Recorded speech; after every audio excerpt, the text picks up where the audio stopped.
Eh, ok, entonces,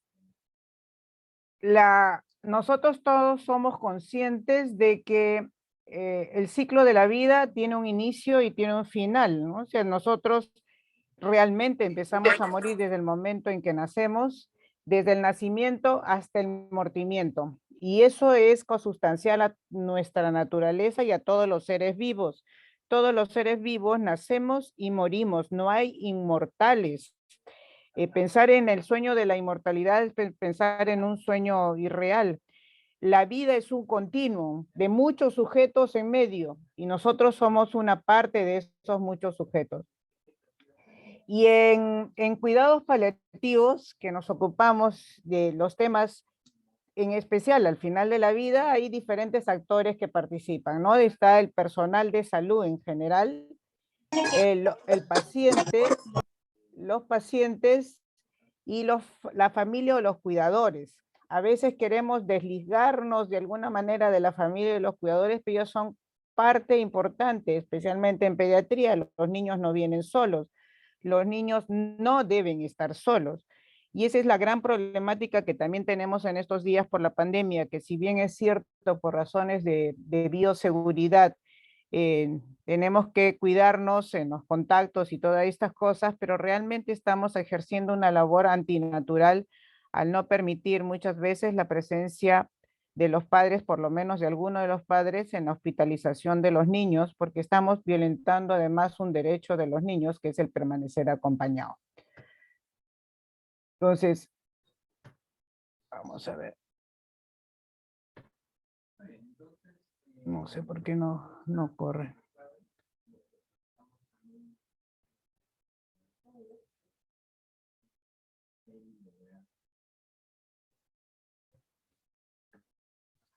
Hoy. Un ratito porque voy a... Se ha ido hasta el... Ok, entonces hemos hablado de los tres actores en esta cuestión, en este tema de cómo enfrentar. Una de las cosas que nos gustaría repasar es los cambios que hemos tenido en la calidad de la muerte.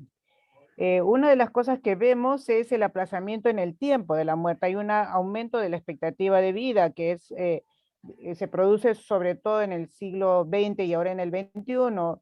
Hemos ido avanzando de un promedio de vida poblacional de hace 50 años, de 40, 50 años. Ahorita estamos en un promedio de vida de 70 y tantos años. En los países en desarrollo incluso se llega a más de 80. Por lo tanto, a veces nos es difícil entender por qué una persona de menos edad va a morir. ¿Qué significa esto? Otra de los cambios que ha habido en el tiempo es el reconocimiento de la autonomía de los pacientes y en el caso de los pacientes pediátricos de sus padres. Ellos son vitales en la toma de decisiones al final de la vida. La idea es que la autonomía se ejerce en la medida que tengamos las herramientas de información entendibles, las pongamos a conocimiento de los padres y de los niños, en los casos de los niños ya maduros, que les pongamos el conocimiento sobre su enfermedad, sobre su estadio de enfermedad, sobre las posibilidades de tratamiento o no, de manera entendible para que ellos mismos puedan gestionar el final de su vida. ¿Quién más va a estar interesado en el final de su vida que el propio sujeto?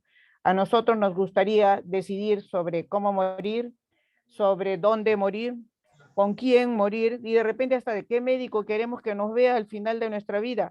Igual derecho les asiste a las personas que nosotros atendemos. Los padres ejercen la autonomía subrogada de nuestros niños, pero además hay niños que tienen por las características de su enfermedad una madurez suficiente como para poder expresar de qué forma quieren gestionar los últimos días de su vida. De hecho, que lo hemos tenido en varios niños que hemos atendido en cuidados paliativos, que la naturaleza de su madurez es tal que nos hace respetar sus deseos. Otro fenómeno importante que se da es la tecnificación de los cuidados al final de la vida, y esto se da sobre todo en aquellas enfermedades crónicas. Las enfermedades crónicas antes ocasionaban que la persona muriera prematuramente. Ahora, por los múltiples tratamientos y las tecnologías aplicadas, esta span de vida de la persona se extiende. Pero una de las cosas que también tenemos que darnos cuenta que muchas veces esta extensión de la vida de las personas con enfermedades crónicas no se acompaña de igual manera de calidad de vida. Por lo tanto, a veces tenemos una persona con una enfermedad, por ejemplo, neurodegenerativa, completamente postrada, incomunicada, muchas veces inconsciente, no siendo consciente, y tratamos de extender esta forma de existencia, pero que ya no es una forma real de vida porque no está conectado, no realiza su plan de desarrollo personal, ni tiene contacto, ni siquiera a veces emocional con sus seres queridos. Entonces eso también hay que recapitular. Está bien tecnificar los cuidados para mejorar la calidad de vida, pero no extender la vida solo por extenderla. Y la otra cosa importante a considerar es el enfoque de la muerte en la sociedad actual. En la sociedad actual, la muerte constituye un tabú, no se habla de la muerte, a pesar de que paradójicamente vemos la muerte en cada instante, vemos la muerte por accidentes, por ejemplo, accidentes de tránsito, vemos la muerte por desastres naturales, vemos la muerte por guerras, vemos la muerte por pandemias, ¿no es cierto? Pero no se habla mucho de la muerte. Si no, hagamos una introspección de nosotros mismos, ¿cuántas veces hemos hablado en nuestra familia de la muerte y de nuestra propia muerte y de cómo nos gustaría morir? Les aseguro que cuando empiezan a hablar de la muerte, todo el mundo toca 3 veces madera y dice, cambiemos de tema porque estamos llamando a la muerte. Por lo tanto, la muerte se transforma en un tabú. Entonces, hablar de la calidad de la muerte se transforma en un tema cuasi prohibido, cuando la calidad de la muerte es una de las cosas que también tenemos que tener presente.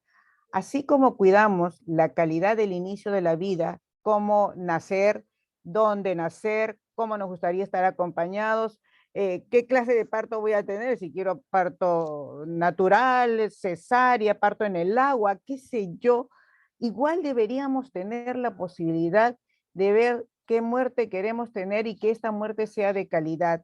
Y cuando hablamos de una muerte de calidad, cuando es una muerte libre de angustia, cuando el sufrimiento lo podemos evitar, tanto para el paciente y los familiares, que esta muerte sea de acuerdo a los deseos del paciente o de la persona que está muriendo, de sus familiares, y que sea razonablemente coherente con los estándares clínicos, con los estándares culturales y con los estándares éticos.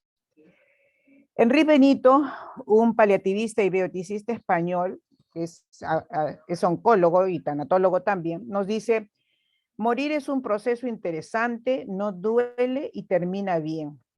Y él nos dice que es un proceso natural en que la persona necesita intimidad, necesita ser reconocida como un ser que está muriendo, necesita que tratemos el dolor, y ya vamos a ver el dolor como no solo el dolor físico, necesita que la rodeemos de un entorno de afecto, de seguridad, de confianza, porque cuando morimos, él dice, cumplimos 3 tareas importantes: aceptar lo vivido, conectar con lo querido y entregarse a lo pertenecido, a su fe, a sus convicciones hondas. Esta es la parte de espiritualidad. Por lo tanto, humanizar el proceso de morir significa además reconocer nuestra propia vulnerabilidad, pero sin olvidar que somos seres trascendentes, que somos seres espirituales. Y cuando hablo de seres espirituales no me refiero a religiosidad, sino a espiritualidad, aquello que nos hace conectarnos con nosotros mismos, conectarnos con los demás y conectarnos con aquello que consideramos lo sagrado, que puede ser la idea de Dios, que puede ser el cosmos, que puede ser la energía total, lo que ustedes quieren o consideran que es lo sagrado. Entonces, esta es la parte importante que hay que considerar.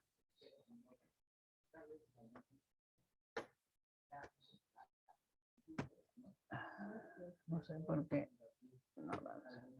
El proceso de morir, entonces, en la preparación del proceso de morir es como prepararnos para hacer un gran viaje. ¿Qué significa esto? Cuando vamos a hacer un gran viaje, que vamos a dejar nuestra casa, ¿qué hacemos generalmente? Apagamos la luz, cerramos la llave del agua, comenzamos a cerrar y asegurar puertas y ventanas, y hacemos las maletas, y cuando estamos listos, cerramos todo y emprendemos el viaje. Bueno, el proceso de morir es algo similar. La muerte no es un momento, la muerte es un proceso. Realmente vamos muriendo a cada instante, pero al final de la vida, los últimos momentos de nuestra vida, o los últimos días y a veces meses de nuestra vida, vamos apagando y cerrando diversas puertas y ventanas. Y lo que el personal de salud tenemos que hacer es reconocer cuando esta persona se está preparando para el gran viaje, para no interrumpirlo, porque es como si ustedes quieren apagar la luz y alguien se la vuelve a encender. Quieren cerrarle la puerta y alguien se la vuelve a abrir. Entonces, reconocer cuando estos preparativos para el gran viaje ocurren y acompañarlo en el asunto. Dios mío, otra vuelta. Un ratito porque no sé por qué esto se pasa. Se atrasa. Un momentito, perdone.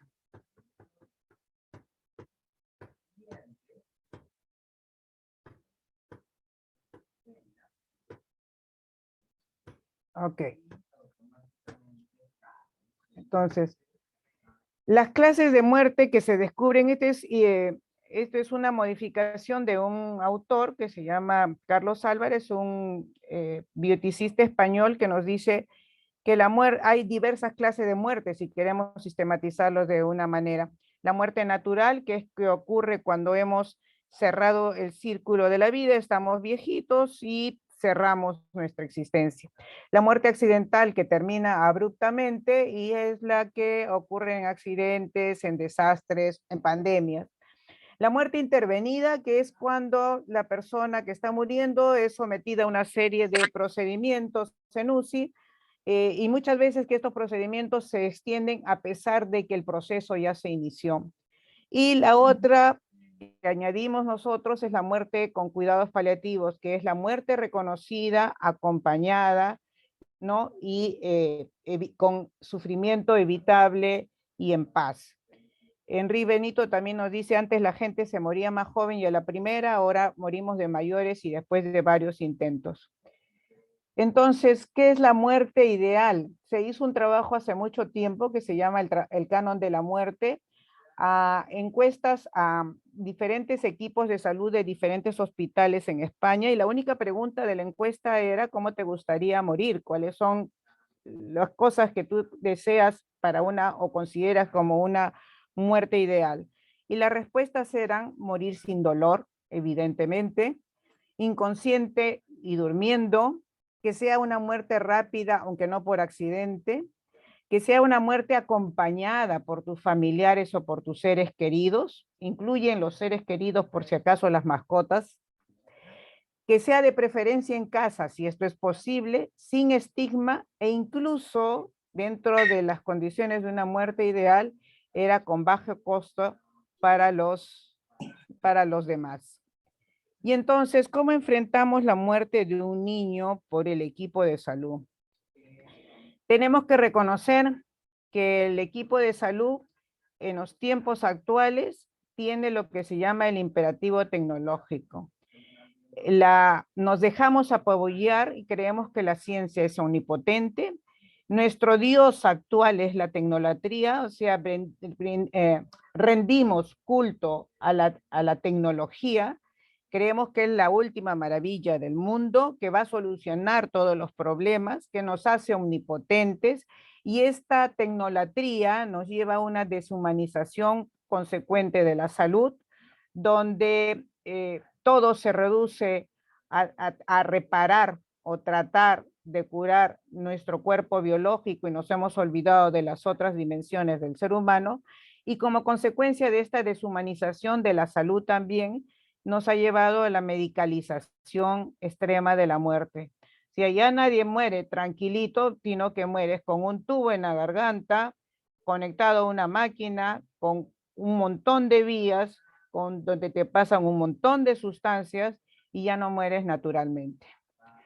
Y entonces aquí hacemos una reflexión, ¿no?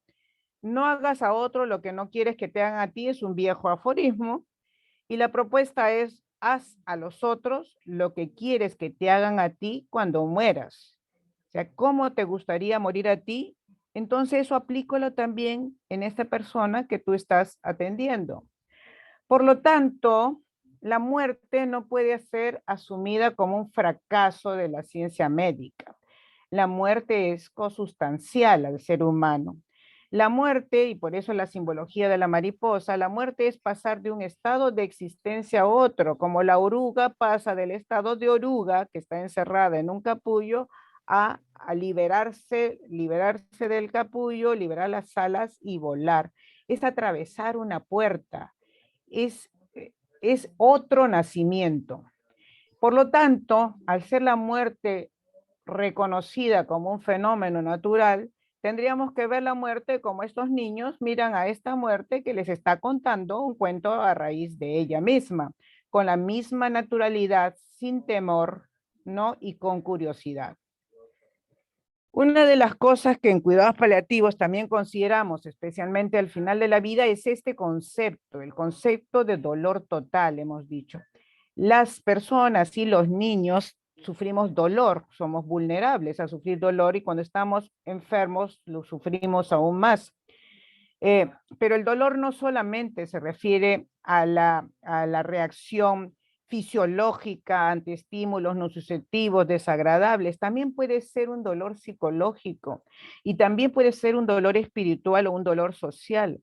Puede ser el dolor psicológico de un niño que se encuentra solo y lleno de temores en el hospital y no hay nadie que lo soporte ni lo acompañe. Puede ser el dolor espiritual de no poder transmitir un legado, por ejemplo, ¿no es cierto? Aún en niños hay legados que ellos transmiten, cosas que quieren dejar a los hermanos, recomendaciones que quieren dar a los padres y no poder hacerlo, no poder hablar con otras personas de su propio dolor y de su propia muerte. Y finalmente un dolor social, el dolor que sentimos las familias, el equipo de salud también, y no reconocer esto. No me van a decir que la facies de este niño no es una facies dolorosa, pero no solamente de un dolor físico, porque eso podría ser controlado con analgésicos, sino un dolor psicológico, un dolor espiritual también. Dentro de la filosofía de cuidados paliativos, al final de la vida, cómo enfrentamos al final de la vida, una de las recomendaciones que tenemos como forma de vida nosotros y que transmitimos a los padres también es vivir el presente. Si bien tengo a un niño que se está muriendo, que sé que está con una enfermedad en fase avanzada o terminal, el vivir el presente nos hace que comencemos a disfrutar cada momento de la vida de este niño hasta el final. Les decimos, lo que pasó ayer, el ayer es historia, el mañana es un misterio, pero el hoy es un regalo y por eso se llama presente. Y aunque le decimos con la figura esta del maestro Oogway de Kung Fu Panda, que parece muy chistoso, realmente es un mensaje muy profundo. Por lo tanto, el vivir día a día consideramos un regalo y hay que disfrutarlo. Si nosotros les decimos, si tú comienzas a llorar todo el día por lo que va a pasar mañana, te estás perdiendo de disfrutar el hoy. Por lo tanto, es una de las cosas que hacemos cuando hablamos con los padres acerca de un niño que está muriendo. Considerar siempre la multidimensionalidad del ser humano. El ser humano, nuevamente, no es solo un cuerpo biológico y eso hay que tratar de entenderlo. A veces tratamos el cuerpo biológico, somos muy técnicos para el cuerpo biológico y no preguntamos sobre el inmenso dolor que tiene este niño o que tiene esta familia, el inmenso dolor físico, espiritual, mental y emocional. Por eso es que en cuidados paliativos vamos al rescate de la espiritualidad, ¿no? Que se ha ido perdiendo con la tecnificación. A veces resulta que el médico hablar de espiritualidad es medio tabú también. Nadie se atreve a hablar de espiritualidad, pero hablemos de espiritualidad. ¿Qué es lo que quieres tú? ¿Qué es tu idea de lo sagrado? ¿En qué quieres trascender? ¿Cuál es el mensaje que quieres dejar? Y tratar la espiritualidad también con los padres de un niño que está muriendo, hacerles ver en qué de ese niño y la enfermedad de ese niño los ha ayudado a ellos, los ha ayudado a crecer. De repente, y como nos decía algún padre alguna vez, a mí la enfermedad de mi niño me ha transformado, me ha hecho ser más consciente de las necesidades de mis hijos, me ha hecho ver el sufrimiento de mis hijos por mi mal comportamiento. Miren los mensajes que va dejando la enfermedad de un niño que va muriendo en un padre. Una mamá me decía, a mí me ha enseñado a ser más tolerante, a tener más paciencia. Antes no la tenía, ahora la tengo. O sea, estos son los legados que este niño que está muriendo le está dejando a estos padres. Y el hacerles ver este legado también constituye un consuelo.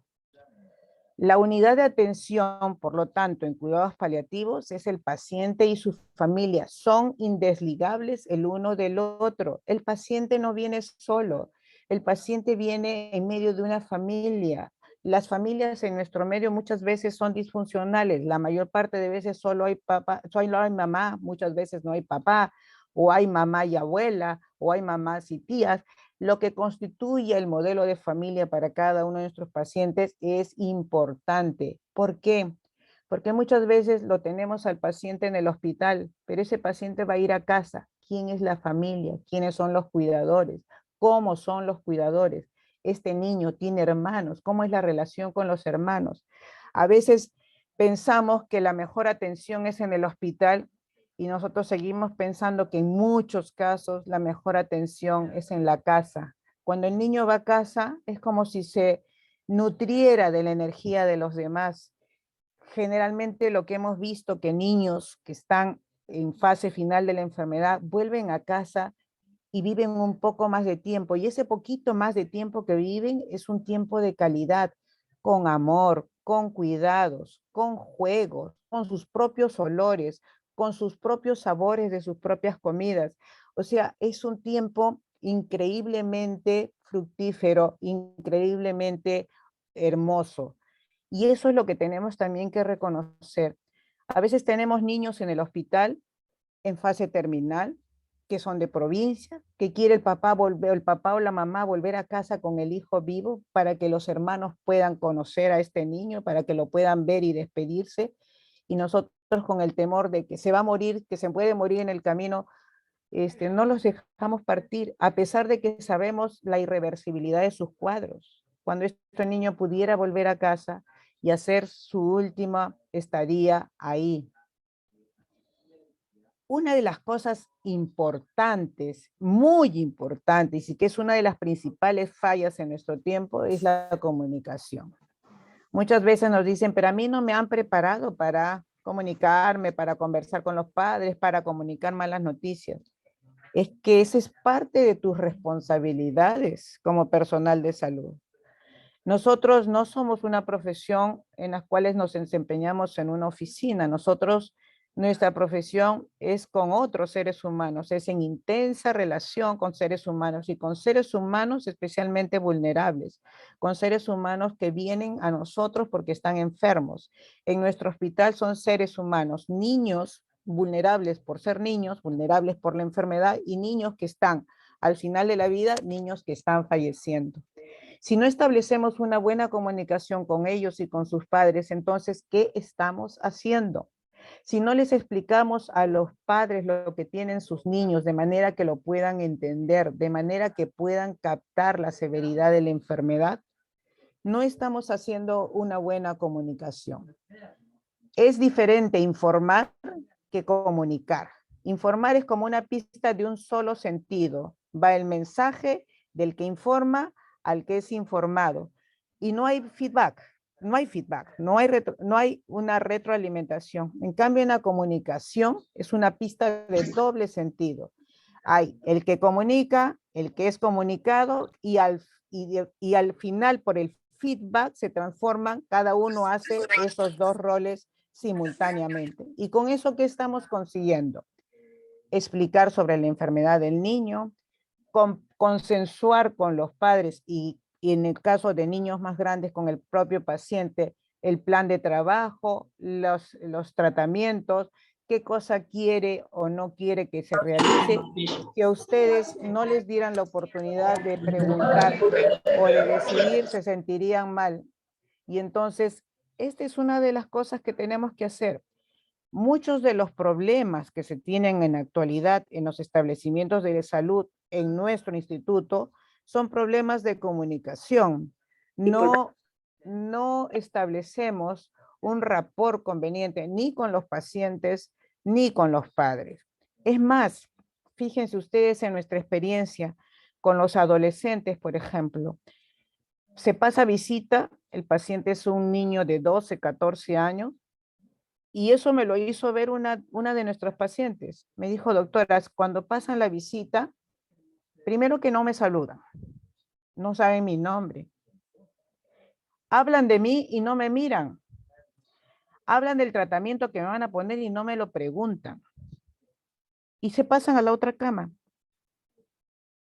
Oiga, es un ser humano el que estamos viendo. Estamos trabajando por él, pero hagámosle partícipe de esto. Los niños no los saludamos, no les tenemos la consideración que debemos tenerles como cualquier ser humano. Aún a un niño pequeñito hay que pedirle permiso para examinarlo.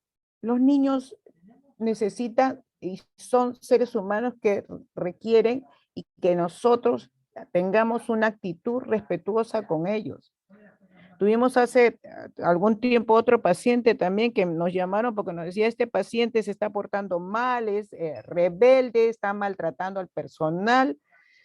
Y le dije a la enfermera, nárrame qué cosa ha pasado. Me dice, fui y quise canalizarle una vía y me empujó y me botó. Cuando fui donde el niño y le pregunté qué cosa estaba pasando, él estaba en conversación con un psicólogo. La enfermera vino sin mediar palabra, le jaló el brazo y comenzó a limpiarle para poner un endovenoso.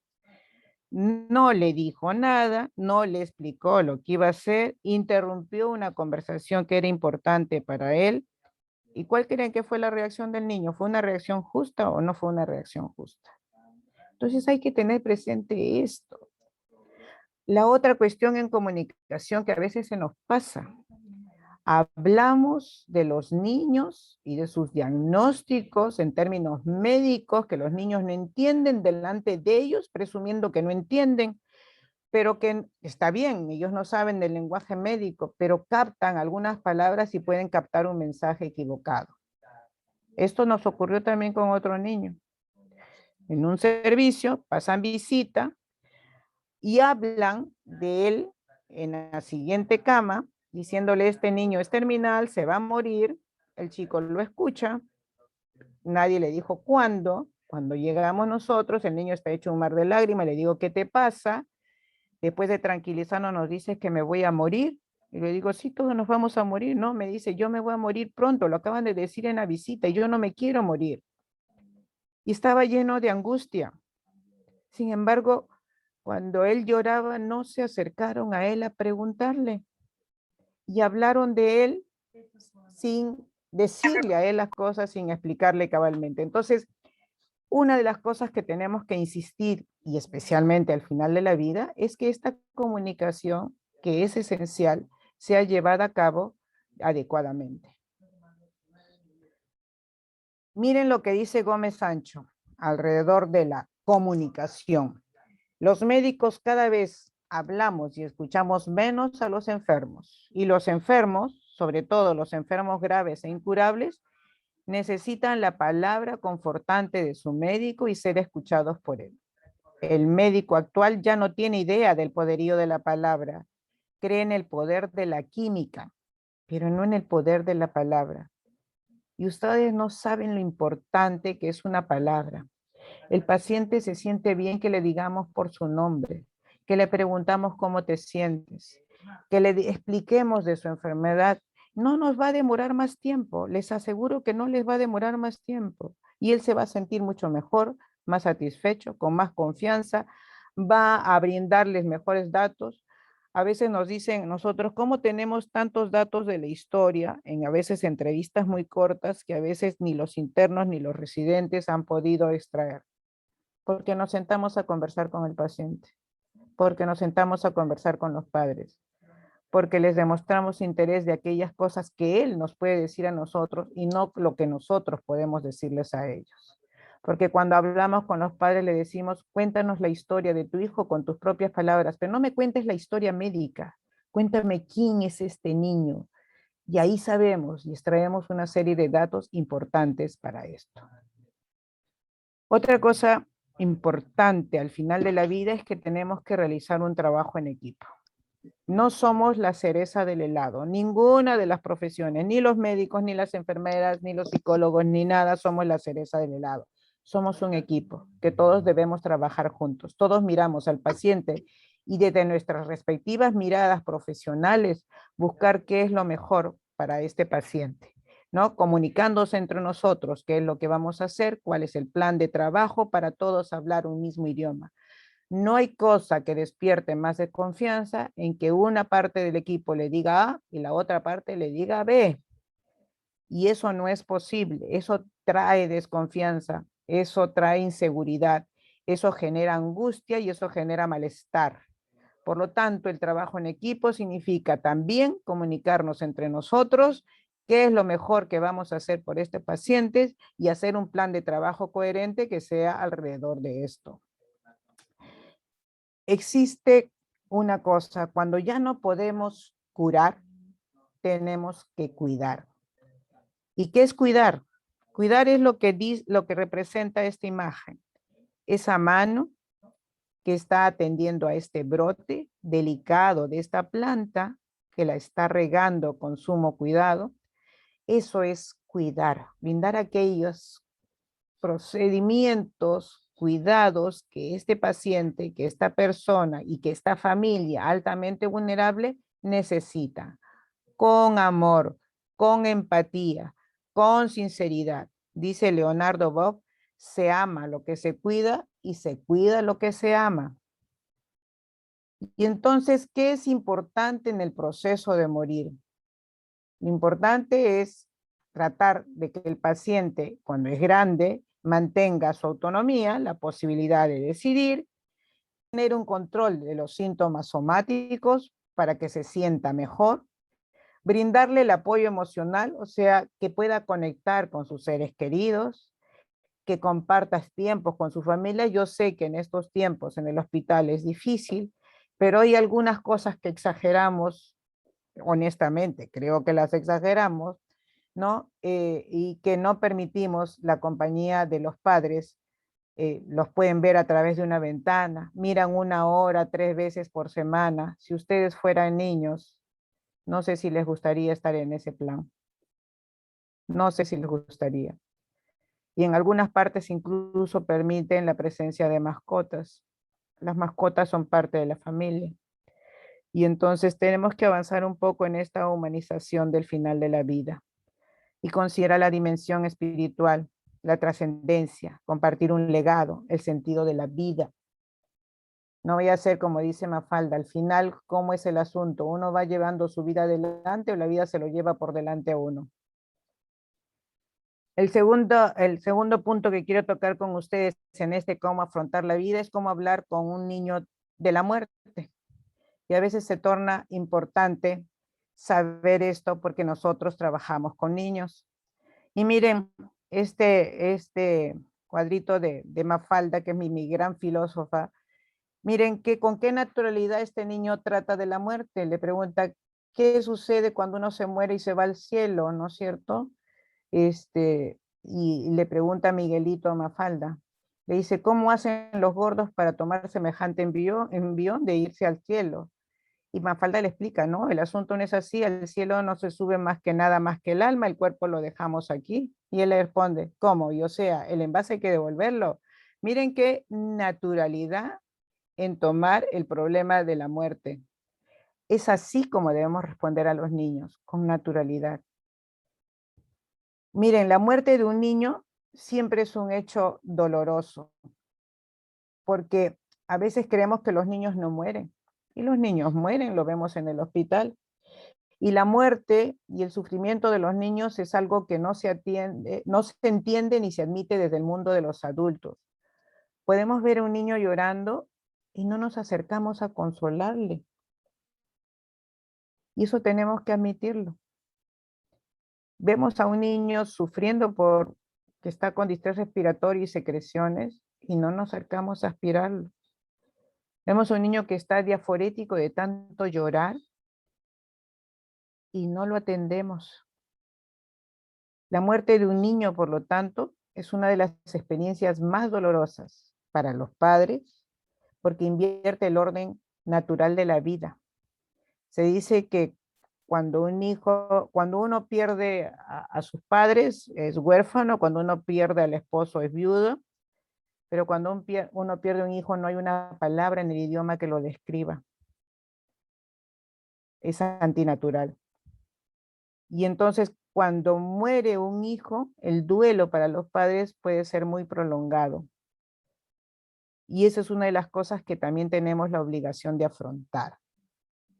La otra parte, por la mirada del niño, muchas veces mantenemos a los niños al margen de lo relacionado con la muerte, no hablamos con ellos de la muerte y los alejamos de los espacios en que se relacionan con la muerte. Por ejemplo, si muere el abuelito, no llevamos al niño al velorio o al sepelio, ¿no? Entonces los alejamos de los modelos adultos de afrontamiento del dolor. Ocultamos que estamos llorando delante de los niños, dizque para no hacerlos sufrir.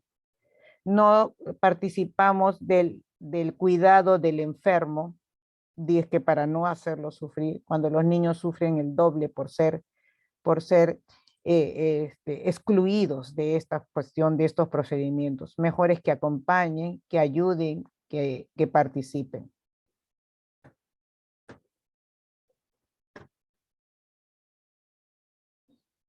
Un ratito.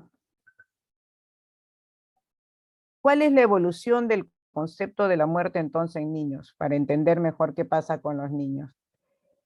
Hay tres factores que inciden en la comprensión de la muerte en la niñez y en la adolescencia. Una es la etapa del desarrollo psíquico por la que está pasando el niño.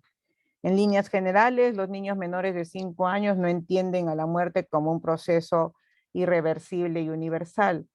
Decía, para ellos la muerte es un proceso del cual puedes regresar, es como un sueño o emprender un viaje y a veces nosotros lo uh, fortalecemos con esta idea, ¿dónde está el abuelito? Se fue al cielo. Hoy entonces la próxima vez que se sube a un avión de repente se encuentra con el abuelito.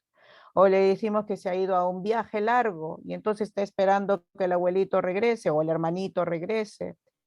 O le decimos está durmiendo el sueño eterno y ellos creen que se van a despertar. Y entonces tengamos cuidado también cómo le decimos al niño. Pero el niño menor de 5 años, el pensamiento, la evolución de su pensamiento no le permite entender la muerte. Ahora, si es un niño de 5 años que es el que está muriendo, él va a tener otras preocupaciones. Por ejemplo, no quiere sufrir, no quiere tener dolor, pero no sabe lo que va a pasar después, pero sabe que algo malo está pasando.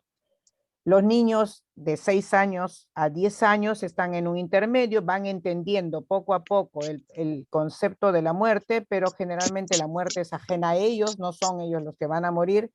Es a partir de los 10 años para adelante y de adolescente que ya tienen un concepto de la muerte como universal, irreversible, ¿no es cierto?, como el que tenemos los adultos. Y entonces hay que considerar en esa etapa, en qué etapa del desarrollo se encuentra. La otra cosa que tenemos que tener presente para saber el entendimiento de la muerte por los niños es la interacción con el entorno. ¿Cómo es? ¿Cómo están? ¿Qué se relaciona? ¿Cuáles son aquellas creencias y pensamientos del niño con respecto a la muerte? ¿Ha presenciado la muerte de otros familiares? ¿Ha estado en enfermedad o muerte de otros familiares? ¿O de repente los niños en el campo? ¿Cómo ha visto la muerte de los animalitos? ¿No es cierto? A veces, o sus mascotas, o los animales que cuida, también han muerto y ellos ya van teniendo un concepto más cercano de la irreversibilidad y universalidad de la muerte. ¿Y cuál es su interpretación personal de la muerte? Porque para algunos niños puede ser que la muerte sea tomada como un castigo porque se ha portado mal, ¿no es cierto?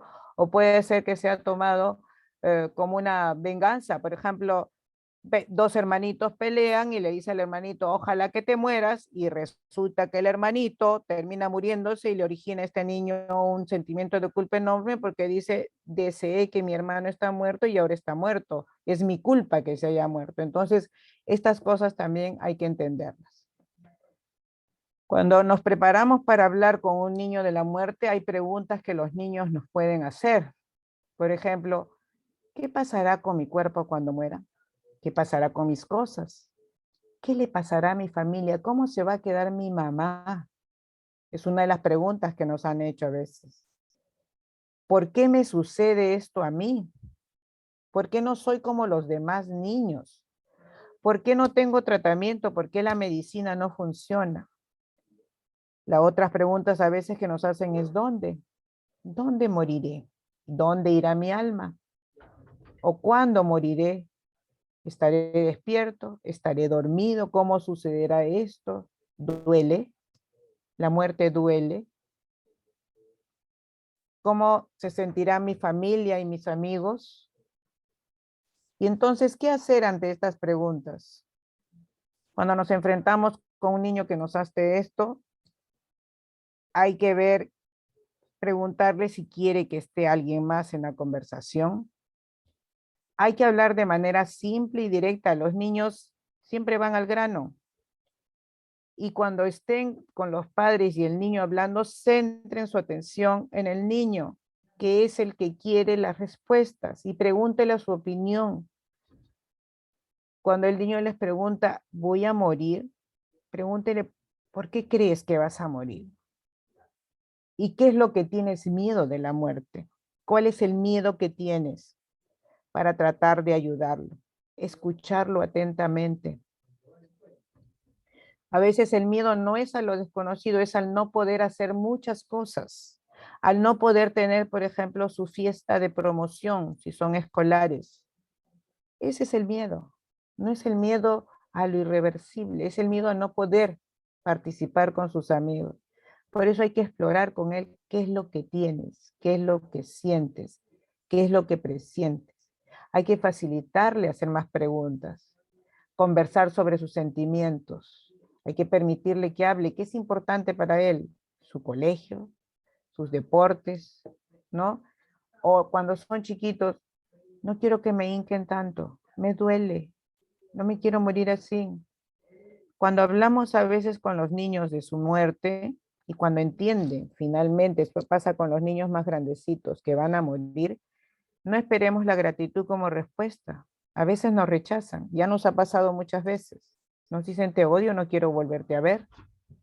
Al final ellos recapitulan y saben que lo que les dijimos es la verdad y respondiendo a sus propias preguntas y nos vuelven a llamar y entablamos una relación de confianza en que ellos nos cuentan sus cosas y podemos ayudar y prepararlos.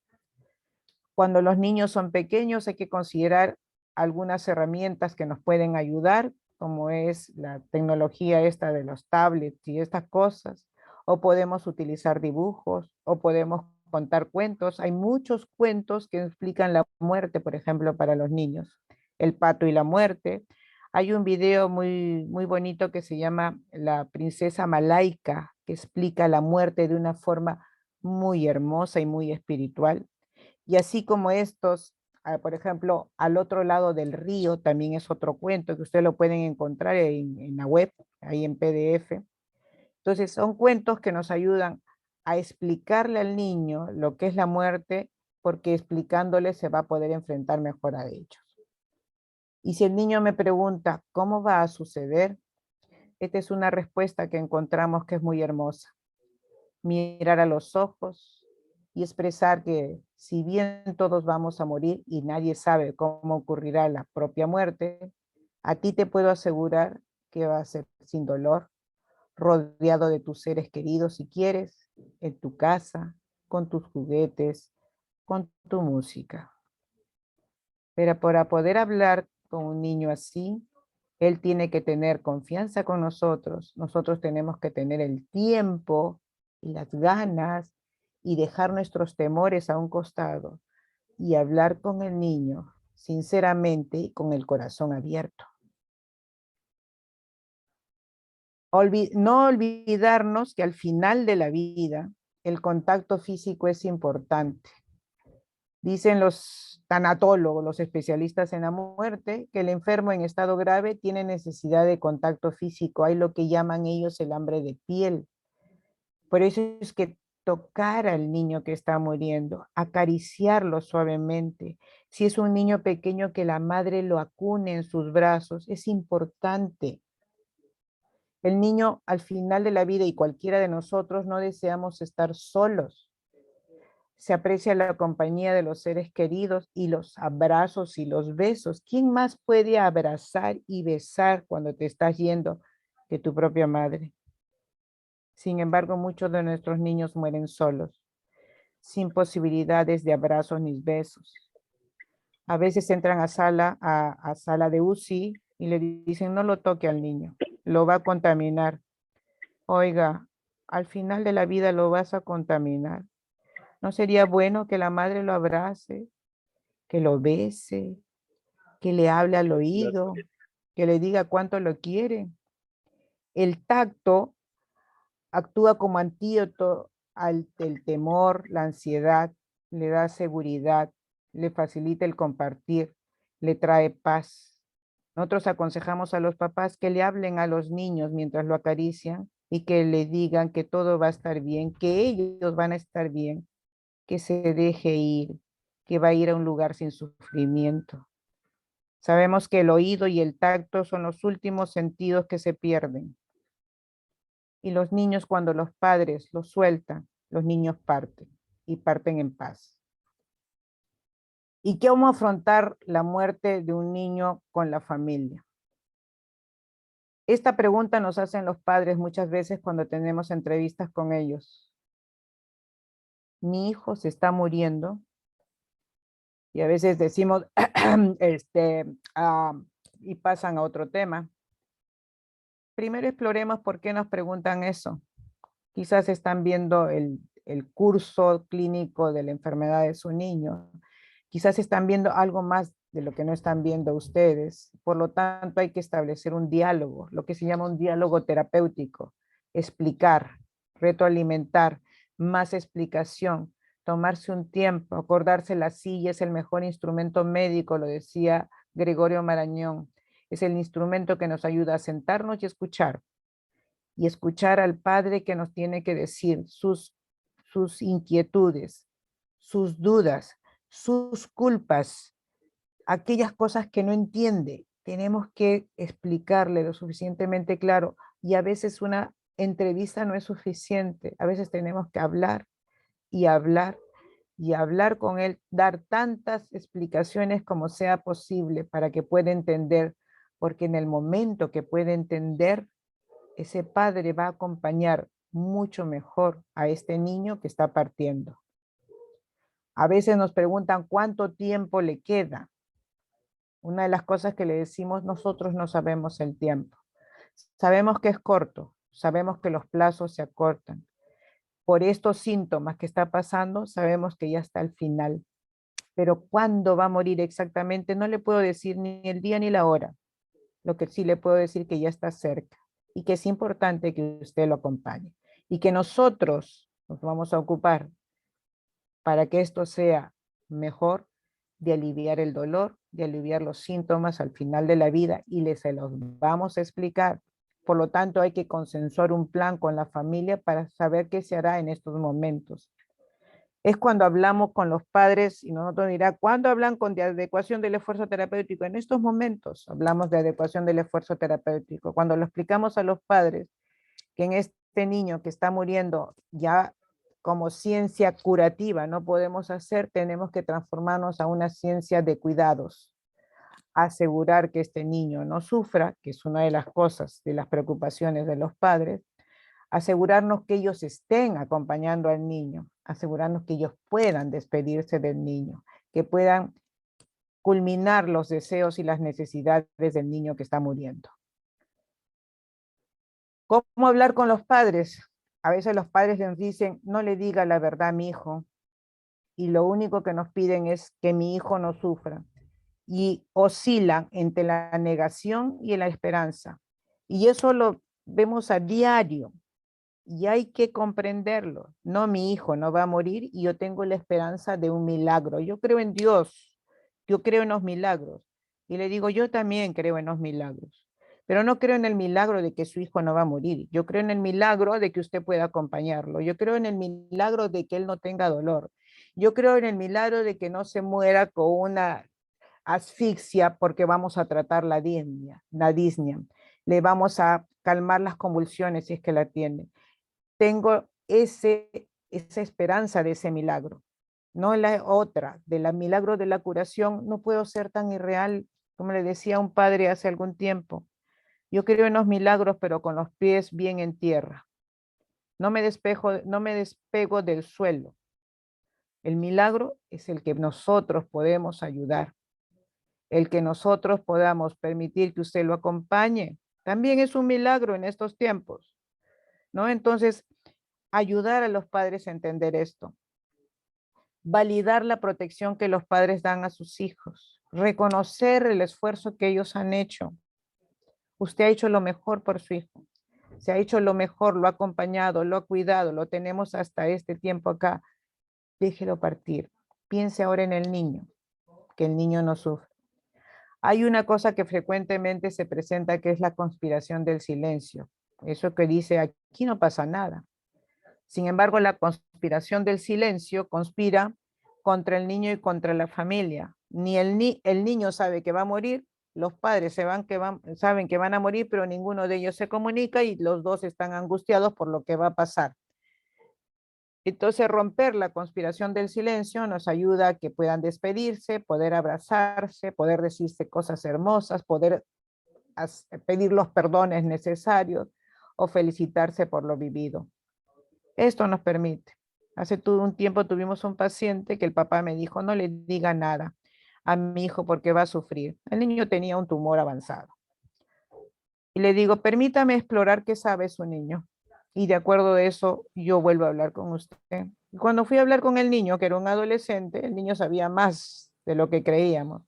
Sabía su tumor, sabía su diagnóstico, había googleado, sabía el pronóstico y sabía que estaba avanzado. Y entonces, ¿y cuál era la angustia? Que no quería que sus padres supieran que él sabía para no crear angustia en sus padres. Si los padres tenían todo lo contrario. Los dos angustiados sin poderse comunicar. Le comunicó al padre que mejor sería tener una reunión, papá, mamá, hijo y nosotros, para ver cómo podemos solucionar este problema.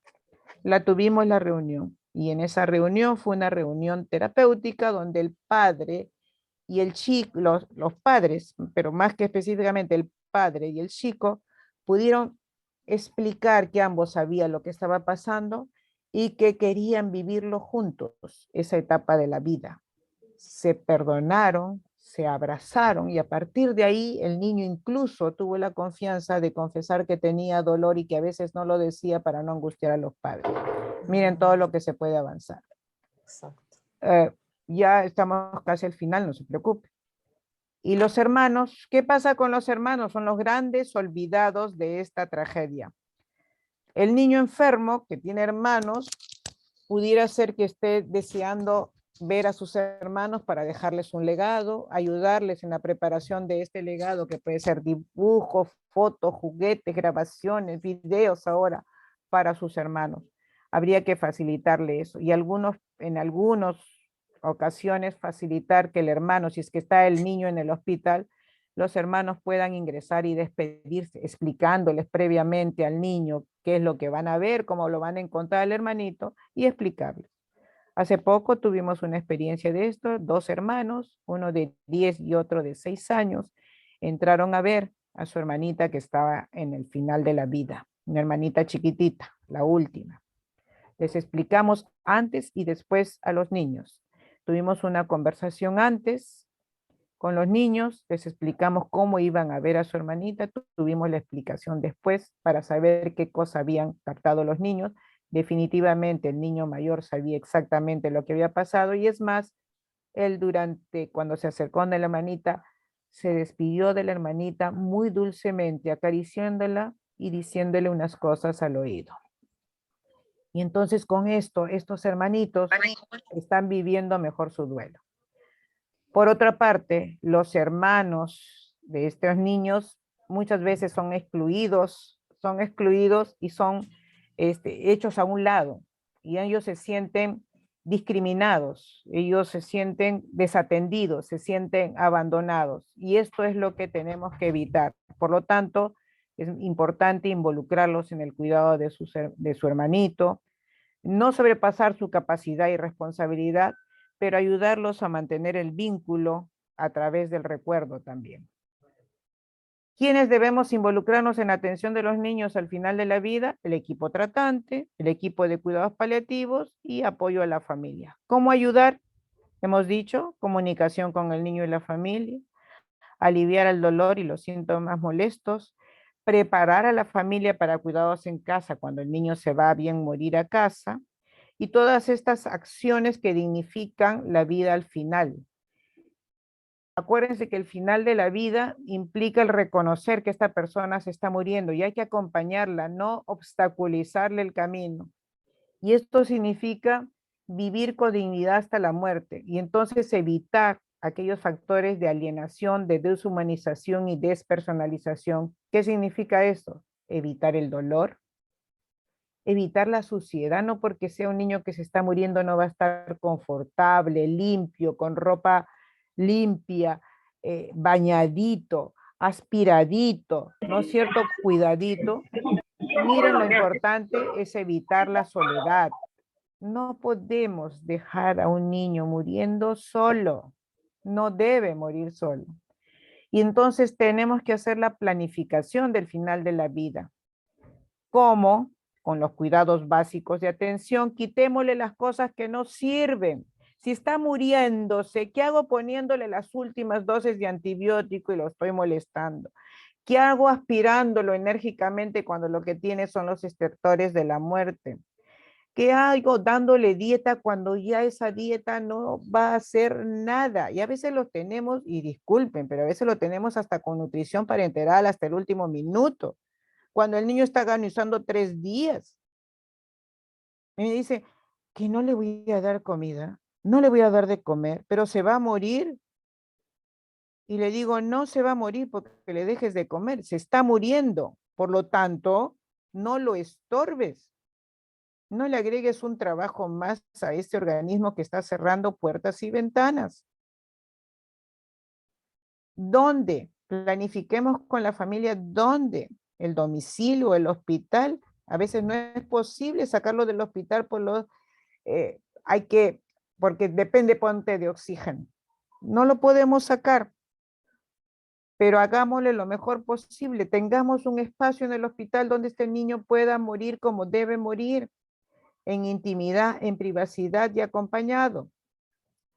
¿Cuándo? No acelerar, pero tampoco retrasar. Reconocer cuando el proceso de muerte se ha iniciado. Y hemos tenido también pacientes. Decimos, el proceso de muerte se ha iniciado, este niño ya está en fase de agonía. Siguen con inotrópicos.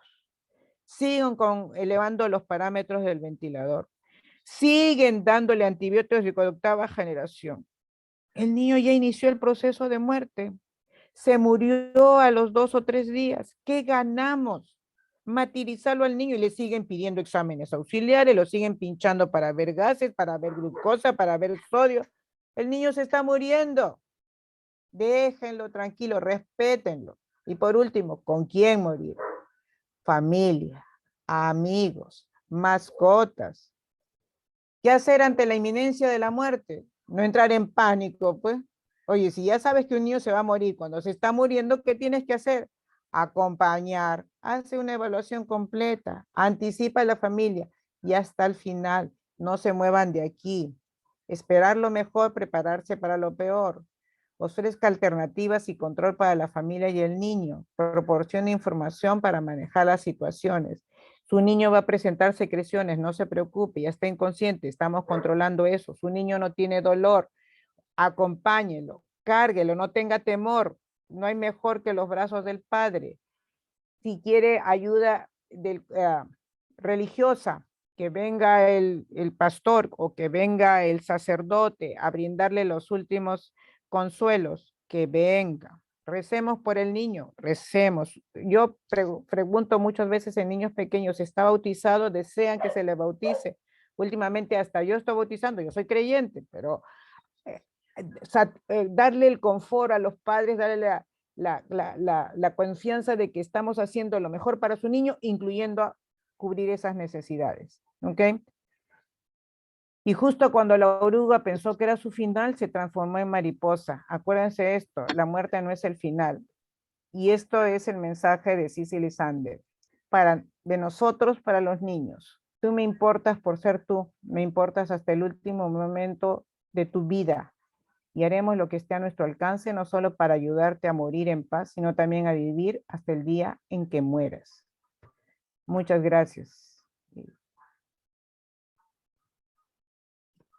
Gracias, doctora, por la conferencia que nos ha dado. Nos ha dado una visión amplia de cómo es la muerte, cómo es la visión de los niños y la visión de los padres, ¿no? Realmente nos falta mucho para llegar a una optimización y dar un confort a la muerte tanto a los niños como a los papás, ¿no? En el hospital vivimos mucho eso, ¿no? Niños con enfermedades, como somos un hospital de tercer nivel, tenemos pacientes que realmente son muy críticos, ¿no? Muy, con patologías muy severas que a veces estamos en cuenta regresiva, ¿no? Uh-huh.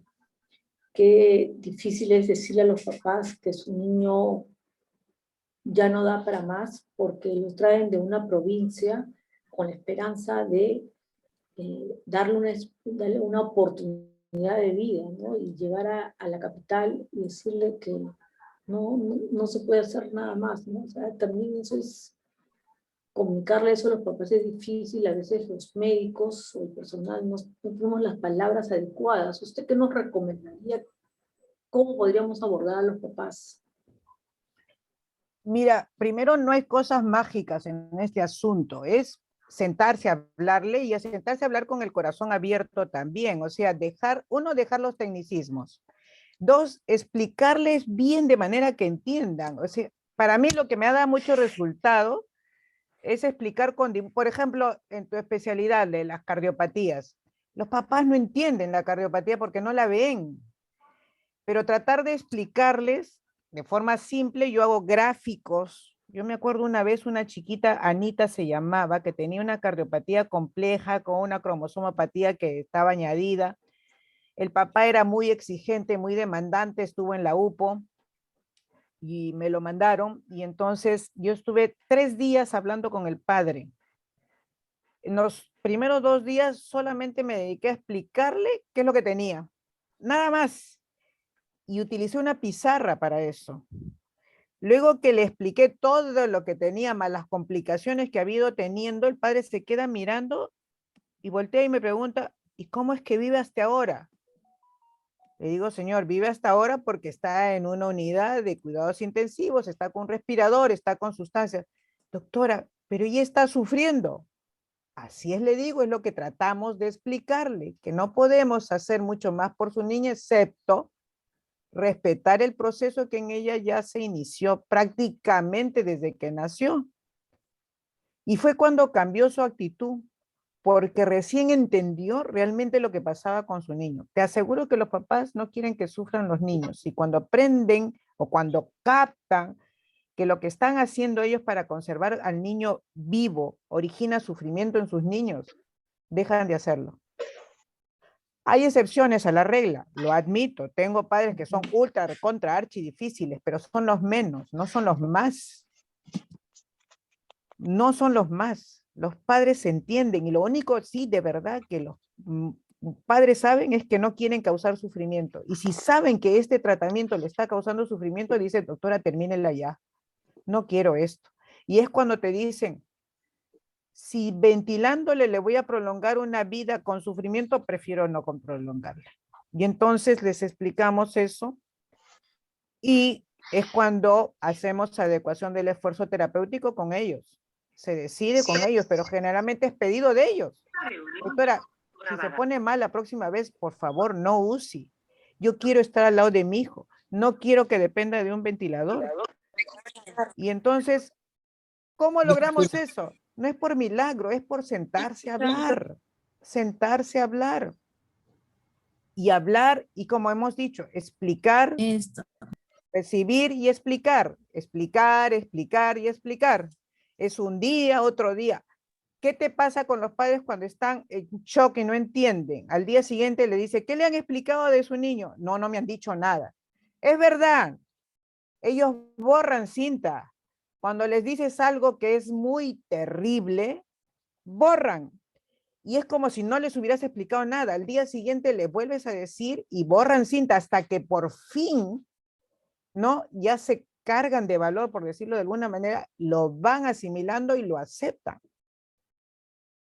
Pero la otra cuestión, no crear expectativas irreales, pues, que también tenemos la culpa. No se preocupe, señor, le entra a operar y queda lindo, ¿ah? Como si nada hubiera pasado. Y el chico se les complica, pues. No fastidien, pues, ¿no? Entonces, jugamos realmente a qué estamos jugando, ¿no? Viene por una cardiopatía compleja y decimos que le vamos a arreglar todos los huequitos. Y el chico sale mal, pues, ¿no? Claro, porque el cirujano siempre dice, la cirugía quedó muy bien. Y ya la evolución es Por la eso que es que hay que sigue. trabajar en equipo. Por eso hay que trabajar en equipo, para que todos digan la misma realidad. Porque, ¿qué pasa al final? El cirujano me dijo que estaba bien, por lo tanto los intensivistas lo están atendiendo mal y se está complicando. Creas desconfianza, ¿no? Sí. Alguien se está equivocando, pero si todos hablan la misma información, no se están equivocando, es la realidad del niño. Trabajo en equipo, sino que La andamos muy... comunicación, la comunicación es básica, ¿no? En el papá, porque como dice usted, a veces el papá está en shock y no entiende una patología compleja, ¿no? Entonces se lo traen al hospital con la esperanza de que le van a dar solucionar el problema y le van a entregar a su hijo como nuevo, ¿no? Y a veces eso no se puede, ¿no? Doctora, en el chat, la mayoría los felicita por su excelente ponencia. Casi no hay preguntas, pero le vamos a preguntar, ¿qué hacemos cuando un paciente tiene una muerte súbita por un accidente, ¿no? Que es diferente a un paciente que lo tenemos meses, días o hasta años con una evolución tórpida y que al final el papá ya o la familia ya sabe cuál va a ser su evolución. En cambio, cuando es un accidente, algo brusco, ¿no? O una enfermedad brusca que de pronto estamos en cuenta regresiva. ¿Cómo abordar a esos papás? Ese es bien difícil porque ahí hay gran riesgo de duelos patológicos por lo brusco, ¿no? Siempre muertes súbitas no esperadas, el riesgo es de duelos patológicos. Y el duelo patológico es aquel que se atraca en una fase del duelo. Puede ser ira, negación, shock, ¿no? Y comienza a dar vueltas en trompo, quiere descargar con todo el equipo de salud porque no hicieron lo suficiente para el niño o algo pasó y entonces ahí vienen los problemas. Ahí sí, yo creo que en muertes súbitas o muertes en plazos muy cortos de tiempo, es trabajar en equipo y debemos tener un equipo de soporte psicológico importante que desgraciadamente no tenemos en el hospital, por lo menos no lo tenemos tan cerca. Eh, en otras partes hay equipos especiales para esto y entonces comienzan a dar el soporte necesario, porque con estos papás hay que trabajar no solo en el momento de darle la noticia o de prepararlos para la noticia, sino en el seguimiento del duelo posterior, porque muchos de ellos hacen duelos muy patológicos, prolongados, crónicos, somatizan. No es raro, en la literatura está pacientes que se suicidan por la muerte del, o sea, padres que se suicidan por la muerte del hijo, ¿no? O sea, o entran en una depresión terrible, o entran en adicciones secundarios para secundarios a este shock importante. Esa es una de las cosas que tenemos que ver porque es importante tener un soporte. Nosotros desgraciadamente no tenemos psicólogo, pero deberíamos tener psicólogo, por ejemplo, UCI debería trabajar con psicólogo al pie, porque todos son críticos. Y entonces el paciente crítico se puede morir en cualquier instante, ¿no es cierto? Y por lo tanto tendrían que haber, esos papás deberían tener soporte desde que ingresan a la UCI. Igual, por ejemplo, ahora hay cuidados paliativos perinatales, por ejemplo.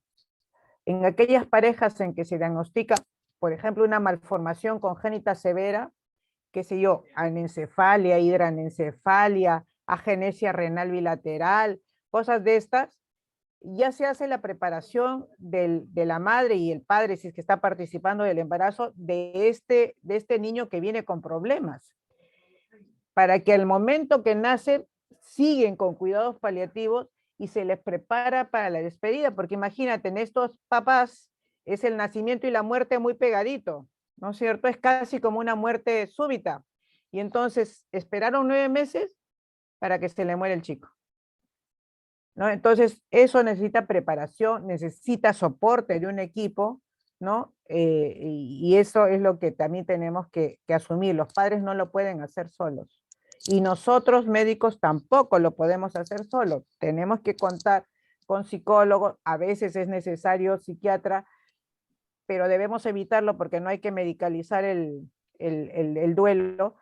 Servicio social también ayuda bastante para trabajar todos dando soporte importante, porque estos papás sí tienen riesgo de duelos patológicos.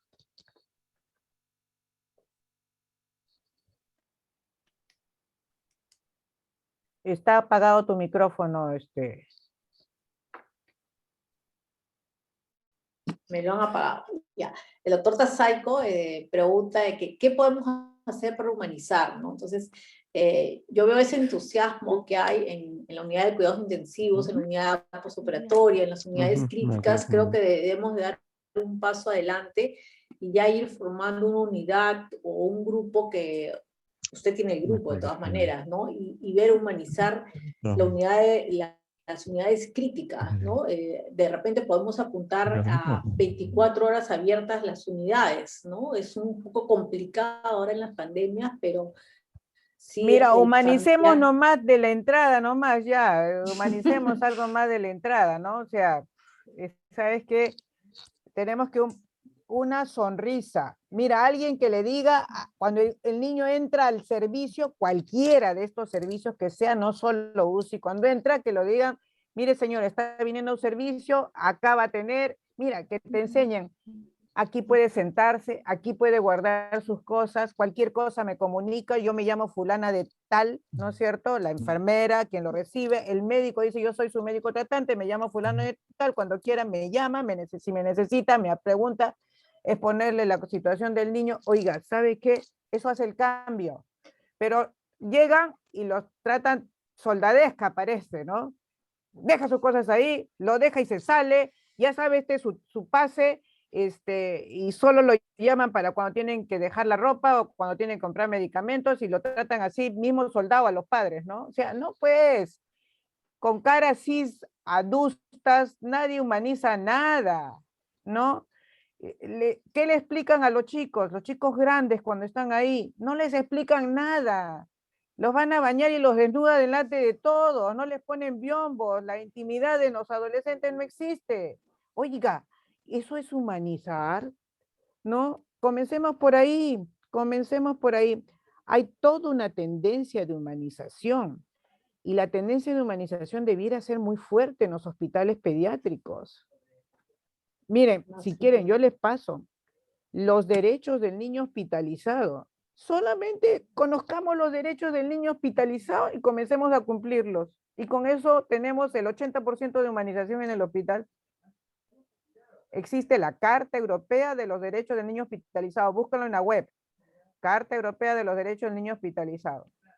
Y para que vean que sin lugar a dudas, el 90% estamos incumpliendo ahora. Para darles un ejemplo, el niño hospitalizado, ¿qué hace? No tiene derecho a tener juguetes, dizque por bioseguridad. Le ponen un televisión que funciona a medias. En el televisión no le ponen programas infantiles. porque los programas que ponen son de la red nacional, que miran las técnicas, las enfermeras, las madres, pero menos los niños. Y si lo miran los niños no es un buen ejemplo. Hay un montón de bulla alrededor, no hay privacidad, no hay intimidad.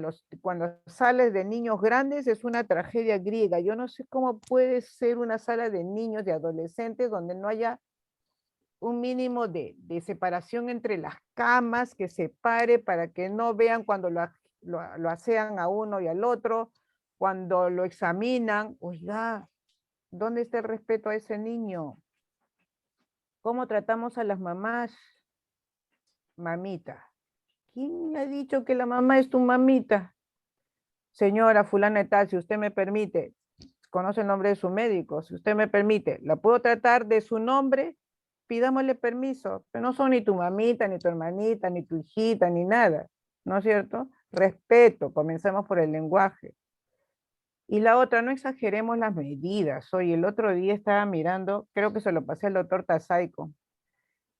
Las medidas de bioseguridad, ya sabemos que muchas al inicio se justificaban por desconocimiento. Ahora no se necesitan muchas de ellas. ¿Por qué no permitimos a los papás estar un poco más de tiempo?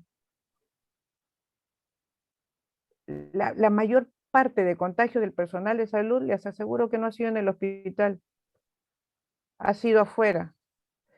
Y miren lo difícil que es. Decimos que las mamás se queden en los servicios que se quedan las mamás, que se queden 24 horas, se pueden quedar 24 horas. Pero ¿dónde lavan su ropa?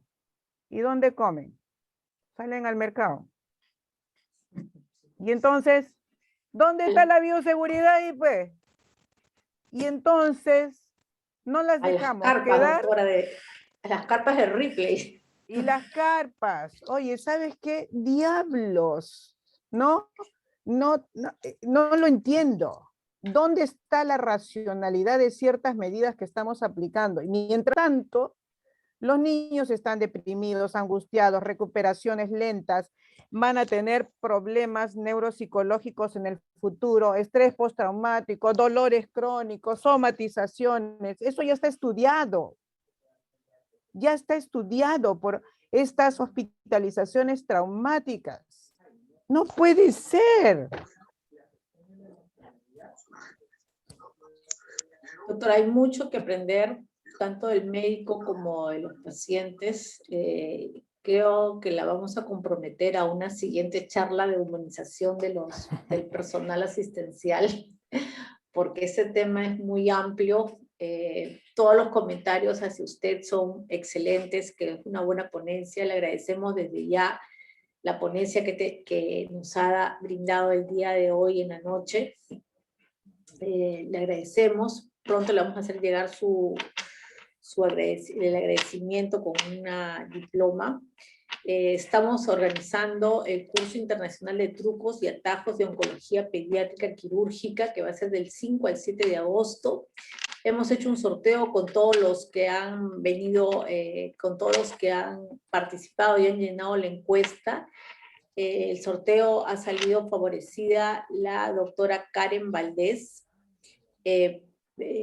Por favor, si no se comunican al cuerpo médico para hacerle llegar el curso, cómo va a ser. Desde ya los esperamos. Este curso va a ser del 5 al 7 de agosto y la mayoría son exponentes, van a exponer médicos internacionales. Los esperamos.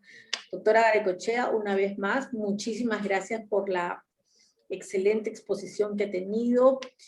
Nos comprometemos, el doctor Tasaico está muy comprometido también con este tema, así que la vamos a comprometer a una siguiente charla y ya iremos formando unos grupos de ayuda al paciente dentro de nuestro instituto. Igualmente a todos los que nos han participado esta vez, hemos tenido bastantes, 88 personas que han asistido a la charla, hemos tenido bastantes participantes de provincia, de Huancavelica, hemos tenido de Arequipa y de Ayacucho. Esperemos que vayamos ganando más pediatras o personal asistencial de provincias. Muchísimas gracias, lo dejamos a todos, hasta en 15 días nos volvemos a ver. Muchísimas gracias, doctora Garacoechea. Gracias a ustedes, muy Gracias. amables. Gracias. Gracias, hasta luego. Gracias, doctora. Feliz 28 de julio. Buenas noches. Buenas noches, gracias.